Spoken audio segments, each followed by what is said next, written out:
అమ్మ రాధా, నువ్వు మా ఇంటి కోడలైతే ఈ ఇంటి పరువు నిలబడుతుంది, ఈ ఊరు సంతోషపడుతుంది. రైతులకు మంచి చెయ్యాలనే నీ మంచి మనసు వల్ల ఊరికి ఎంతో ఉపయోగం ఉంటుందని నేను అనుకున్నాను. కాని నా ఇంటి పేరుని నీ ఇంటి పేరుగా మార్చుకున్న నువ్వు మా అందరి ప్రాణాల్ని కాపాడుతావని నేనెప్పుడూ ఊహించలేకపోయాను. ఆ ఇంటి దేవత నిన్ను మా ఇంటి కోడల్ని చేసినప్పుడే మా ఇంటికి ఇంత గొప్ప బహుమానాన్నిచ్చిందని ఈరోజు నాకు అర్థమైందమ్మా.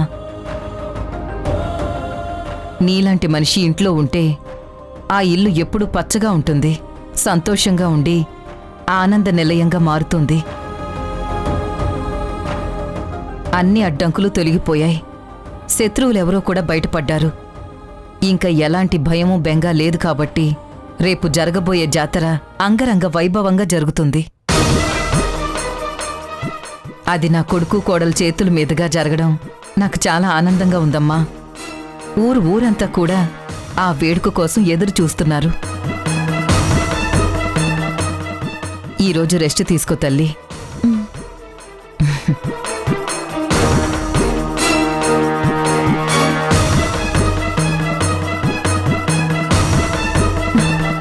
మురారి గారు, నేను కిట్టయ్యా,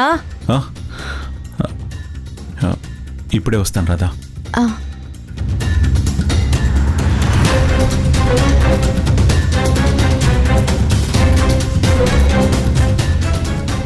ఆచారాలు వ్యవహారాల గురించి నాకు ముందే తెలియలేదండి. అవేవి నేను చేయకూడదు. ఇదే నిజం మీతో చెప్పాలి. మన పెళ్ళి అబద్ధమే అన్న నిజం కూడా పెద్దావిడికి తెలిసేలా చేయాలి.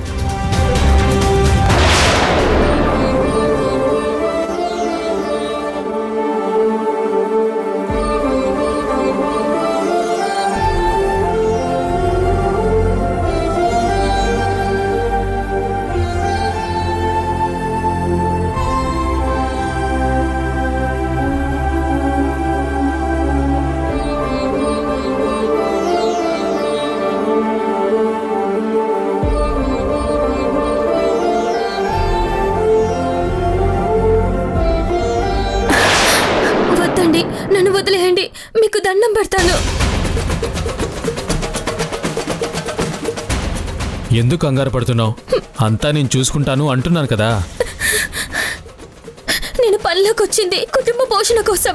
ఇలాంటి పనులు చేయడం నా వల్ల కాదు. మా ఆయనకు తెలిస్తే చంపేస్తాడు. ఇవన్నీ బయటకు చెప్పుకునే విషయాలు కాదు కదా. ఇక్కడ జరిగేది ఎవ్వరికీ తెలీదు. నువ్వు నాకు నచ్చినట్టుగా ఉన్నావే అనుకో, పని చేసినా చేయకపోయినా నీ డబ్బులు నీకొస్తాయి.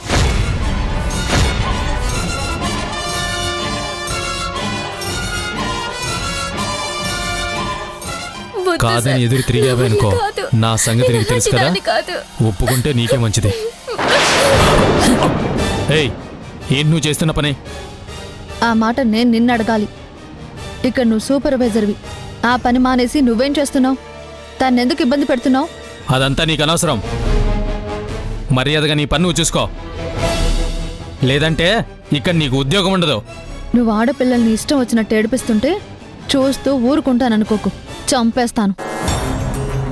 పనికొచ్చే ఆడపిల్లలంటే అంత లోకోగా కనపడుతున్నారా? ఇక్కడ ఇదంతా మామూలే. అయినా నీ జోలికి రాలేదు కదా, నువ్వెందుకు ఇబ్బంది పడుతున్నావు?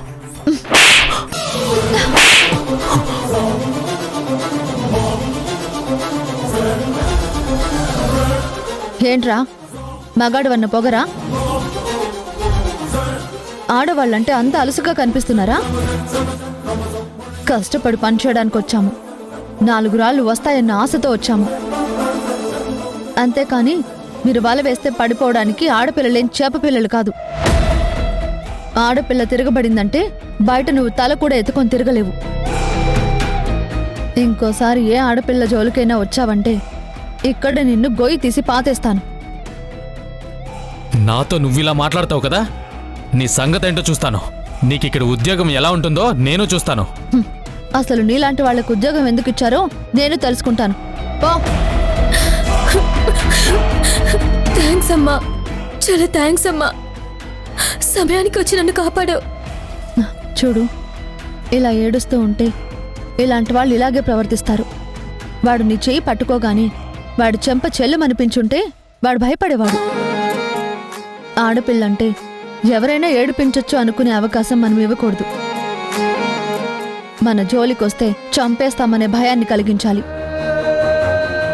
అప్పుడే మృగాలైనా మగాళ్ళైనా మనకి దూరంగా ఉంటారు. లేదంటే ఇలా ప్రతివాడు కన్నేస్తూనే ఉంటాడు. ఆడదాని జీవితం అంటే అందరికీ అలసి. ఆ అలసి మనం ఇవ్వకుండా ఉండాలి. మనల్ని చూడాలంటే భయపడేలాగా మనమే మార్చుకోవాలి. అప్పుడే ఈ మృగాల మధ్య కూడా ఆడపిల్ల కూడా ధైర్యంగా బతకగలదు. లేదు అంటే ఇలా అనుక్షణం భయపడుతూ బాధపడుతూ బతకాల్సి ఉంటుంది. నువ్వు అలా బతకూడదు.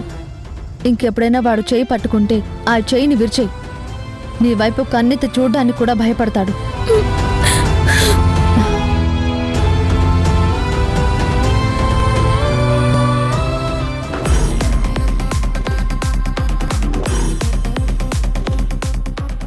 పెళ్లి పీటల మీద కూర్చోబోయే నువ్వు ఎప్పటికీ తల్లివి కావు అన్న నిజం డాక్టర్ నీకు చెప్పాడు కదా.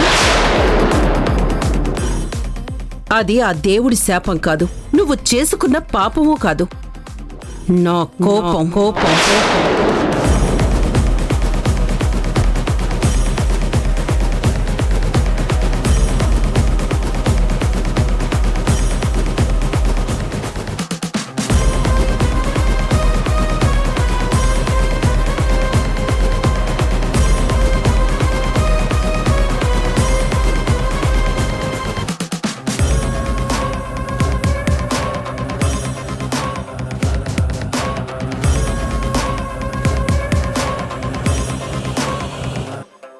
ఇప్పటికీ నువ్వు మురారిని పెళ్లి చేసుకోవచ్చు, కానీ ఎప్పటికీ ఈ వంశానికి వంశాంకురాన్ని మాత్రం ఇవ్వలేవు. ఇంకా ఇక్కడే ఉండి ఏం చేస్తావు? వెళ్ళిపో వెళ్ళిపో వెళ్ళిపో వెళ్ళిపో. రాధ ఎప్పటికీ తల్లి కాదు అనే కదా ఆ రోజు చెప్పి పంపించేశాను. ఈ ఇంటికి వారసునివ్వలేదు అనే కదా ఈ ఇంట్లోంచి వెళ్ళిపోయింది. మరి గర్భసంచిని కోల్పోయిన రాధ ఇప్పుడు గర్భవతిలా ఎలా ఉంది? తల్లిగా ఎలా మారబోతోంది? అంటే నేనిచ్చిన మందు పనిచేయలేదా? అయినా వాడు చాలా నమ్మకంగా చెప్పాడు. కానీ రాధ తల్లి అవుతుంది అన్నది నిజం. ఇప్పుడేం చేయాలి? ఏంటమ్మా ఒంటరిగా నీలో నువ్వే మాట్లాడుకుంటున్నావు? దాన్ని పిచ్చి అంటారు. నోరు ముయ్యవే. నేనేం పిచ్చిదాన్ని కాదు, నువ్వు పిచ్చిదానివి. నేనేం ఆలోచిస్తున్నానో నాకు తెలుసు, ఎందుకు ఆలోచిస్తున్నానో నీకు తెలీదు.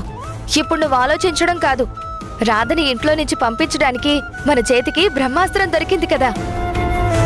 అది అమ్మమ్మకి చెప్పేస్తే దాని బతుకు బస్టాండ్ అయిపోతుందని తెలుసు కదా. మరది చెప్పకుండా ఇంకేం ఆలోచిస్తున్నావు? మనం ఏమైనా చెప్తే రాధ ఇంకేమైనా చెప్తుందని భయపడుతున్నావా? అయినా ఇప్పుడు రాధకి గతం గుర్తులేదు, భవిష్యత్ ఏంటో తెలీదు. ఇలాంటప్పుడే ఈ విషయం అమ్మమ్మకు చెప్తే రాధ ఏం మాట్లాడుతుంది? మౌనంగా ఉండడం, శూన్యంలోకి చూడడం తప్ప ఆ మాత్రం కూడా తెలీదమ్మా. పద ఇప్పుడే చెబుదాం. ఆ పని కూడా నిన్నే అయిపోయింది అత్తయ్య. అమ్మా